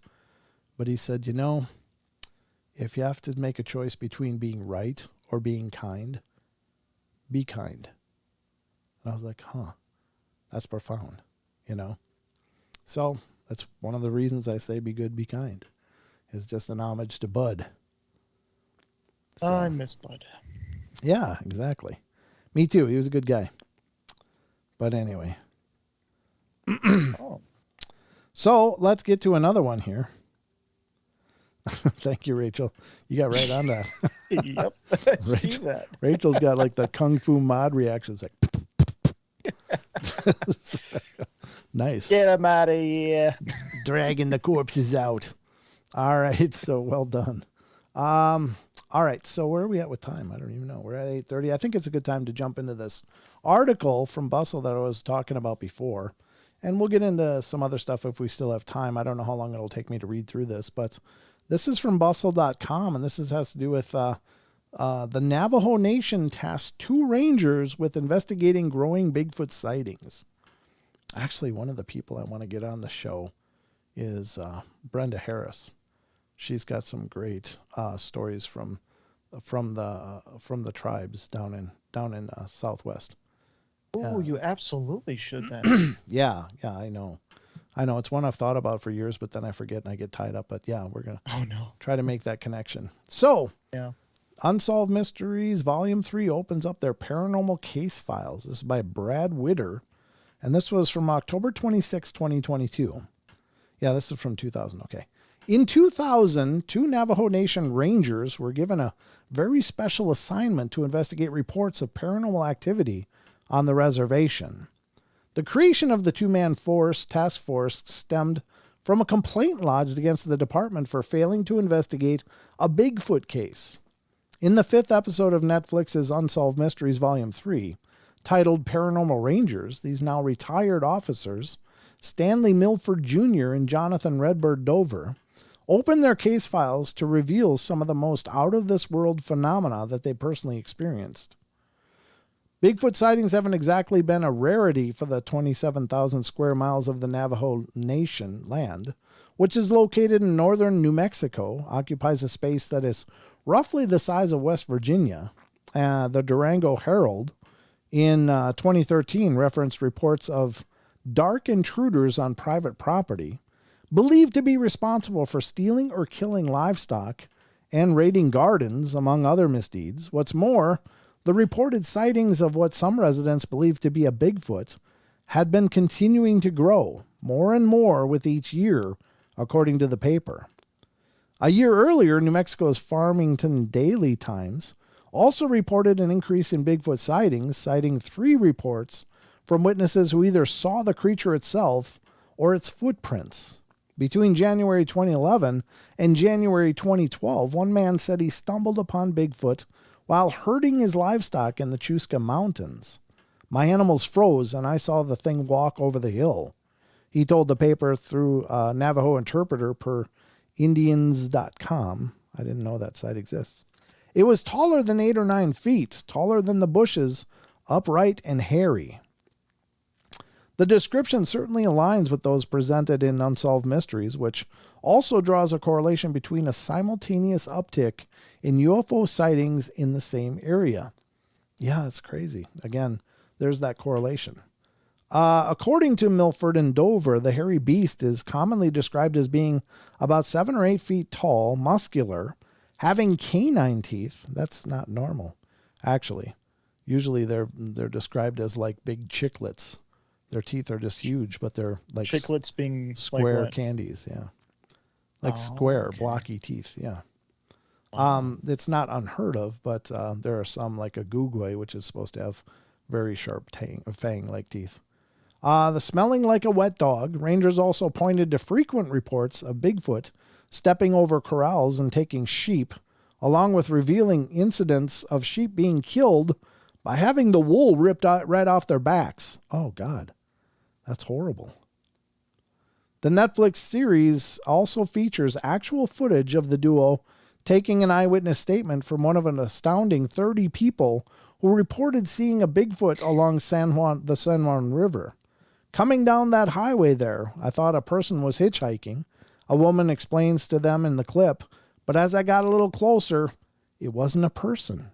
It was a tall body it seemed like with hair all over, because I didn't see like facial features or anything. Yeah, that's so weird because they're usually so incredibly skittish and shy and avoiding, but then they walk right along a road. I'm here. This is where I'm walking. It's just such a contrary thing sometimes. It's hard to understand. Yeah. Another reservation resident, a Bigfoot witness named Brenda Harris. Oh, funny. Yeah, she also shared some of her encounters with the creature.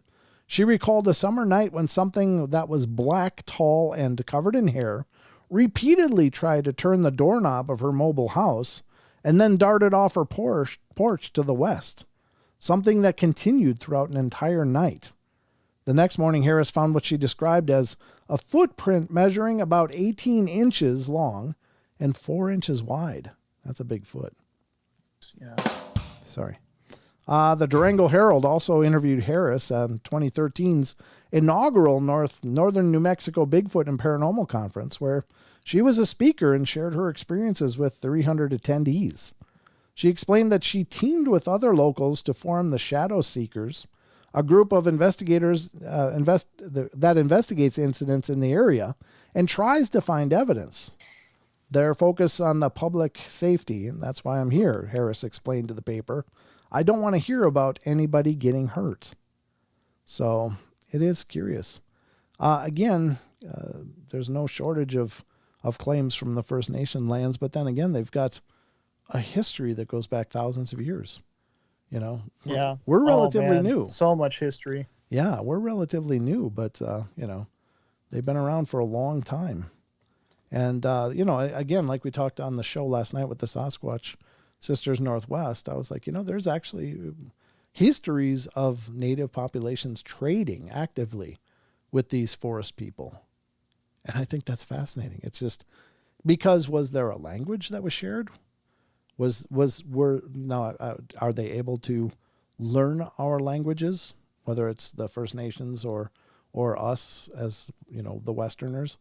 Can they learn? And I think they can. I think that, but they seem to have their very own robust language, which is very, very different from anything. However, I will say this. I had this thought a couple of years ago, and it was even in Australia, speaking of Bigfoot now, even in Australia, in China, in the Russian areas, they all describe a similar kind of language as Ron Moorhead recorded in the Sierra Sounds. This, you know, it's very unusual, but it seems very consistent. Of course, the classic Claire report on Sasquatch Chronicles, she explained that same thing, and what isn't on the shows is that Wes played her or maybe it is, I don't know. It's been a long time since I heard the Claire reports in person, but Wes played her the sounds of the Sierra Sounds, and she said, that's what I heard. Now, what occurred to me was, what if that was the common old language from ancient times? Much like if you're looking at Christian lore or history, the Tower of Babel, there was a common tongue. And part of that was to make people spread out and stuff, so it created these different these other dialects. But what if that was the original language? Was something like that, and that these things are ancient enough that they knew it. I don't know. The only reason, well, it would have to be, I think it would have to evolve, because every language, you give it enough time, it's going to evolve. But if you're saying it derived from that, then yeah, I could see that. I mean, it's wild speculation. It's absolutely wild speculation, but yeah, it is curious to me, because here are populations that are separated by vast oceans, vast geological distances, and vast amounts of time, thousands of years separate, and yet they still have a very consistent dialect. Now, nobody knows what they're saying for sure, but it sounds the same. It sounds like that same kind of, you know, like the Tasmanian devil thing from the old cartoons. And it's very curious. Like how did that not change at all throughout time? I don't know. Every language evolves though, except maybe theirs does too. Maybe it does too, but it still has that same cadence, that same abrupt delivery, including ticks and whistles and all kinds of stuff, which also comes up in some tribal languages, like out of Africa, the ticking and clicking and stuff that comes up. Right. Yeah. So it is curious. I don't know. I see why you're saying it. Okay. Yeah. That'd be, there's just so much. Yeah. There's all these questions, got this huge list of questions. How many answers do I have? None. It just grows. It just grows. Yeah. I mean, it does. And I don't know that things that I figure out or that make sense to me make sense to anybody else, but you know, that's the beauty of a forum like this, is we can talk about it and share the ideas. So I think it's very cool though. Is there a common language? Maybe, maybe not. But it seems to be consistent enough that people from different places that have heard them make this conversation say it sounds exactly like that. Even though maybe they're not saying the same things, maybe they're not using the same type of actual sounds, but it sounds similar enough that it's very consistent. Not only that, but their behaviors are so consistent, from the Yowies in Australia to the Yaren in China to the Yetis to the rock apes of Vietnam. Very similar, although smaller in stature, to the Bigfoot, the grass man, the skunk ape, etc. All over the place, to the woodwose, to the gray man, the grogok, any number of these. They're all very consistent behaviors. And that to me is profound as well. I don't know. Really racks my brain. For the First Nations, when they would tell their stories to each was it, correct me if I'm wrong, it wasn't written, it was like told, right? Yeah, I mean, for the most part, I think it was told. It was a verbal tradition, but there's some claims that there was written languages in some of these tribes, but they'd long since been lost. I don't know if that's true or not, but I've heard legendary references to that. I will just say that. I don't know if it's factual or if it's just somebody's supposition. Who knows? God, that's the thing. I think, like, especially with the stories that you're talking about, as far as trading with them, and even stories about with their encounters with skinwalkers, it would have been so cool to just have just a book, of all of their stories that have been passed down, or sure. all the lost knowledge, even from like the smallpox epidemic that happened in America way back before the birth of our country. So yeah, it's I mean, that's I guess the biggest tragedy of all these ancient civilizations, like even ancient Egypt, like the what was forgotten, what was lost, what the Library of Alexandria that was supposedly the repository of all knowledge in the ancient world just burned. It's like, wow, that's just lost. So I guess there's still discoveries being made from our ancient past, but it's pretty bizarre. So sad. Yeah, it is. It is. But anyway, I don't know. Can't get lost in history. I guess we're going to move forward. Yeah. I know. I don't know if that's right. You're right. Yep, let's go. All right, we're going to go to another one from NPR News. This is from Minnesota Public Radio. I don't know what we're going to get here because, I don't know. I don't suspect people are probably really on board with the Bigfoot thing in NPR, but we'll see. Searching for Bigfoot in northern Minnesota. It's by John Enger, June 22nd, 2016, quite a long time ago. Oh, okay. All right, looks like he filed the report at 4 a.m. He was a night owl. He's nice. It says avid. Oh, man, look at that font.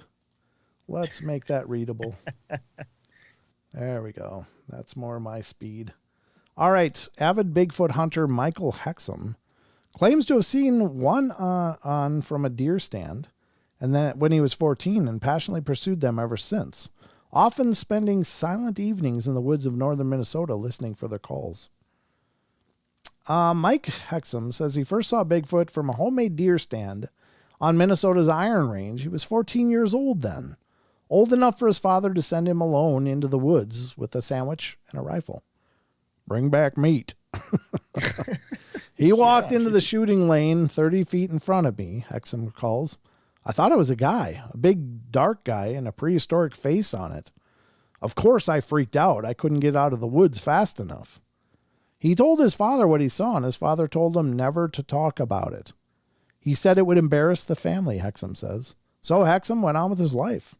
Got out of high school, moved away, got married, had 3 kids, and he didn't talk about Bigfoot. For a long time, he says he forgot what he'd seen. But the marriage didn't work out, and a few years ago, he was laid off from his welding job.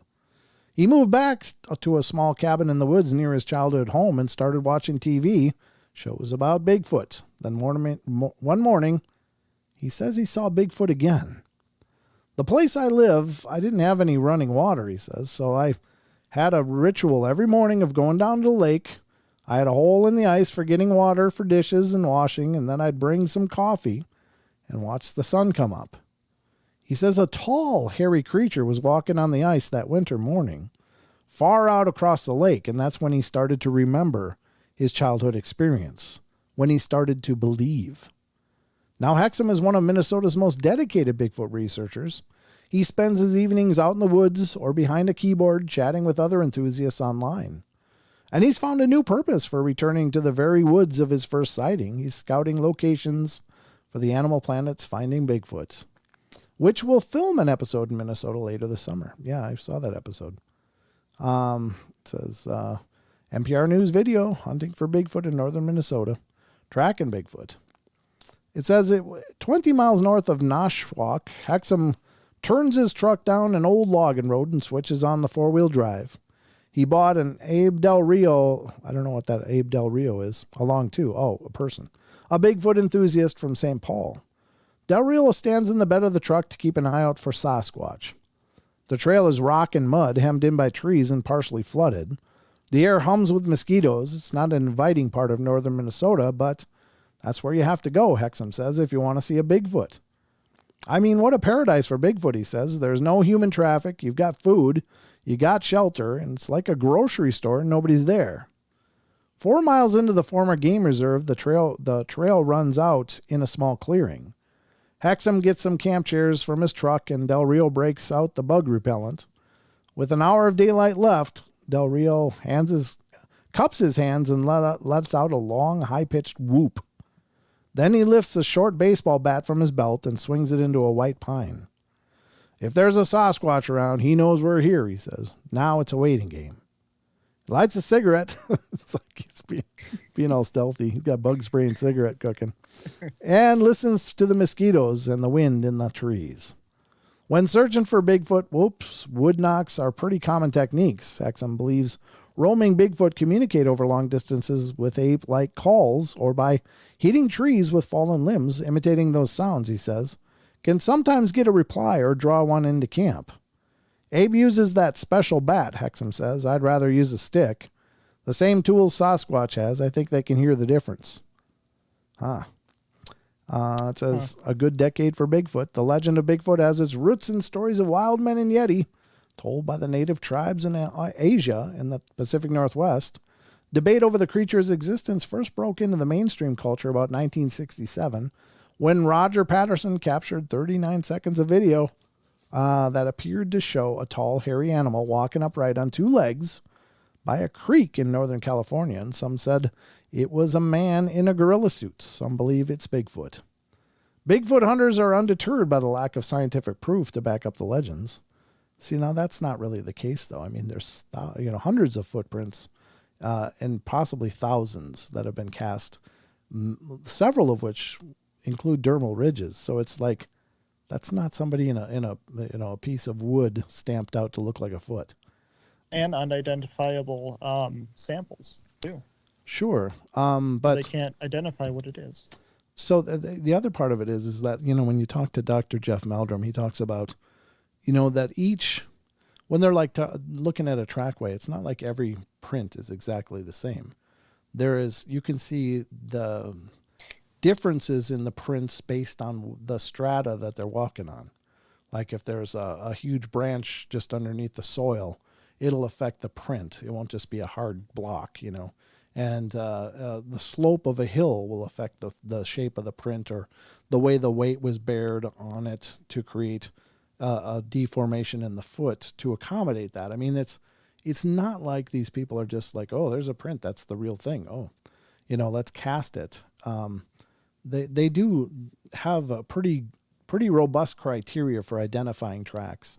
At least, the people like Dr. Jeff Meldrum and I'm sure Cliff Barrickman as well, and several others that deal with that.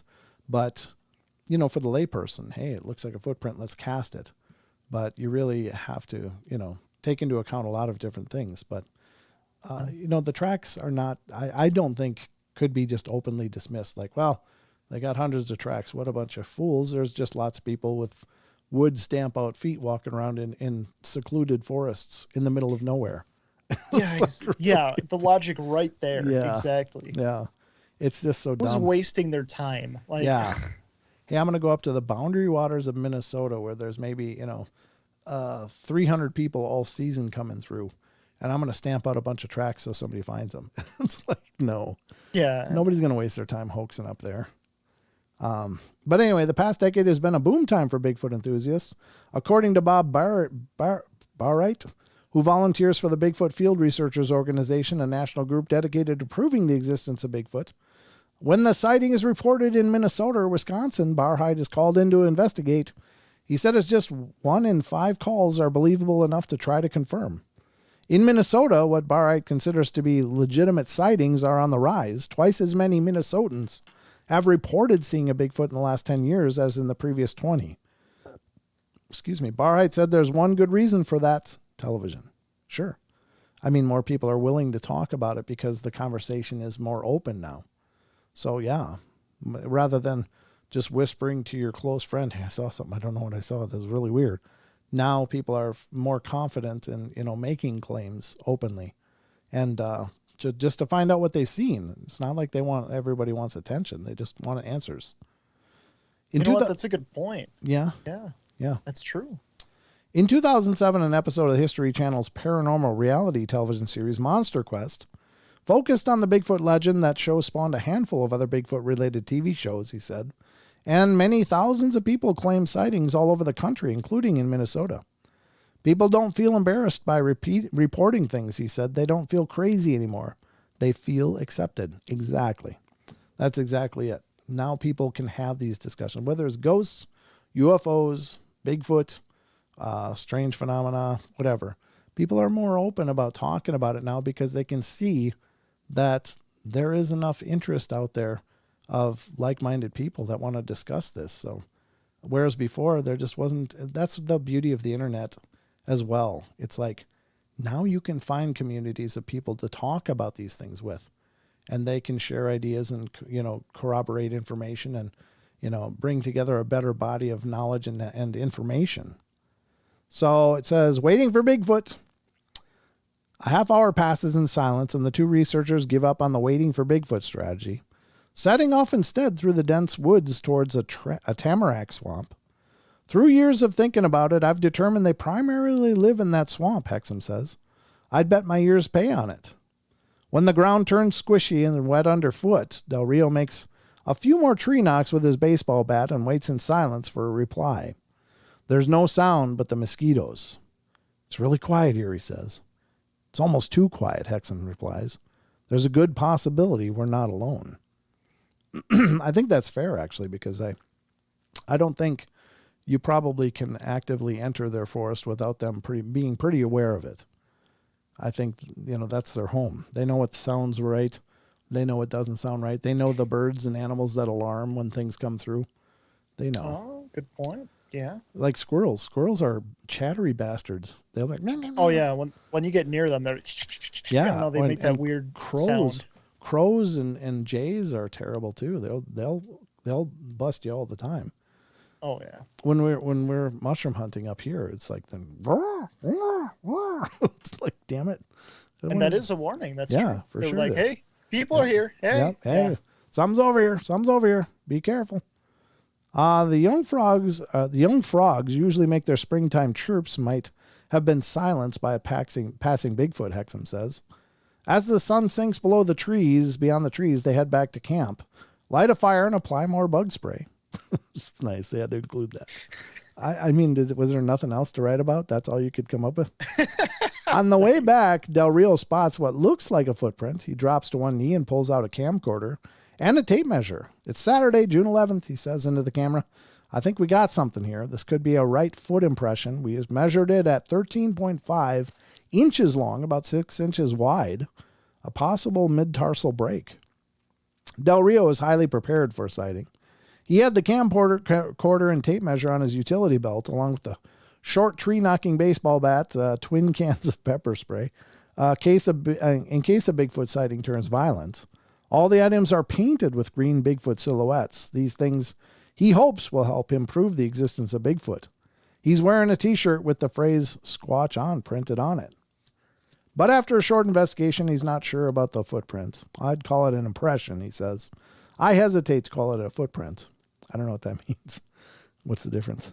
Hexum doesn't carry a camera. He doesn't have pepper spray or a custom shirt. All he has is camouflage shirt and a cigarette lighter to illuminate his old wristwatch at night. For Hexum, it's not about the proof. To me, they're a mystery of the woods, he says. I have nothing to prove to anybody. I got to respect that.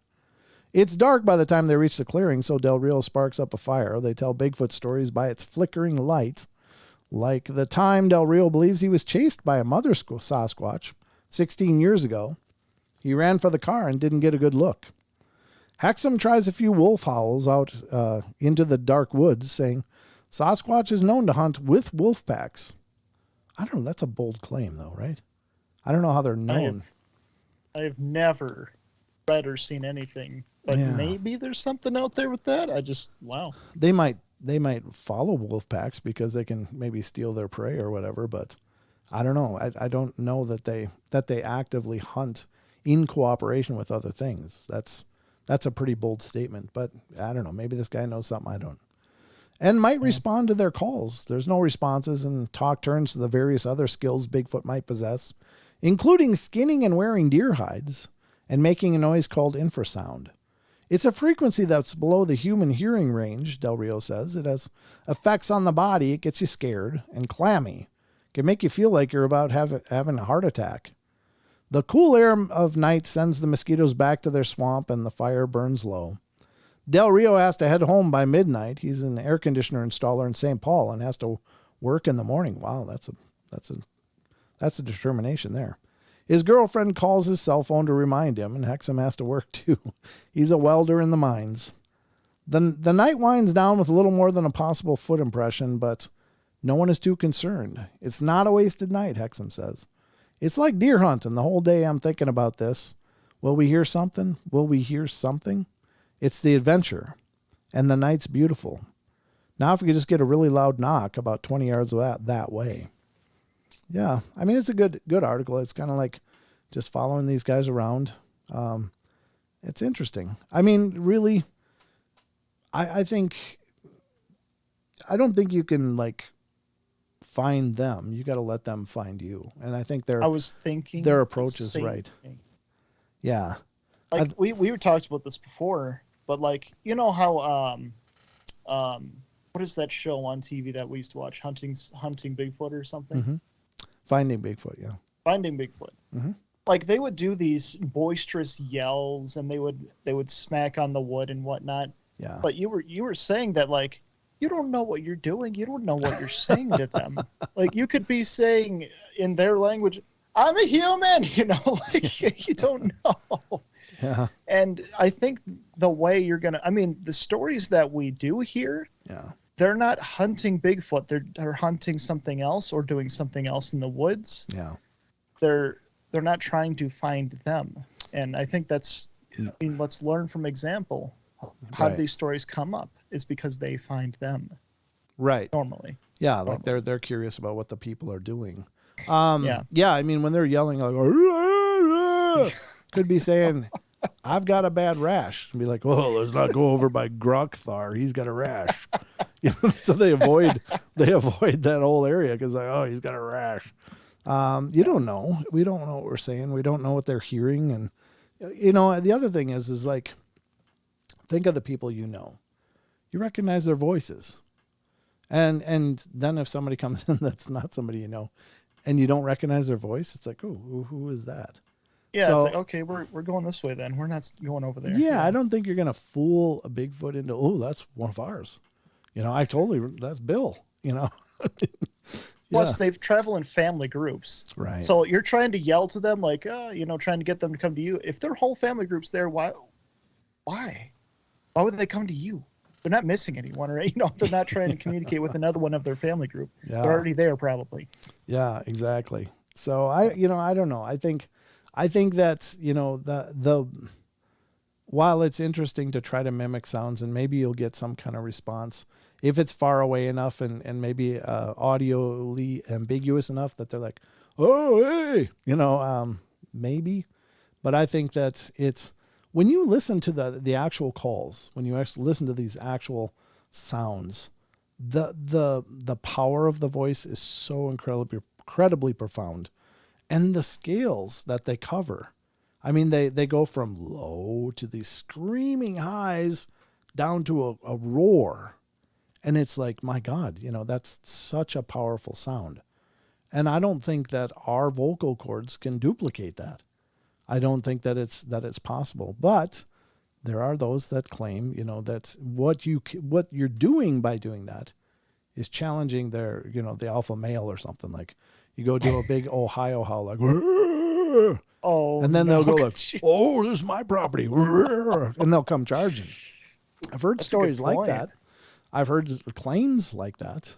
Maybe that's possible. But, if you want to sound like a challenging male to a property or a group's territory, then maybe you can get them to come. But are you sure you want them to come like that?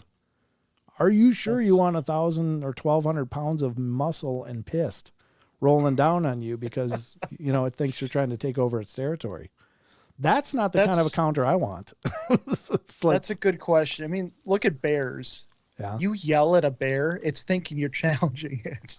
I don't know. Well, no, there's a real bear. Gorilla real too. Bear. Any monkeys? Yeah. Yeah. I don't know what the answer is, but I think that there's a lot of merit to just doing whatever it is you want to do in the forest. Just try to look interesting enough that they're going to come in and try to see what the hell you are or what you're up to.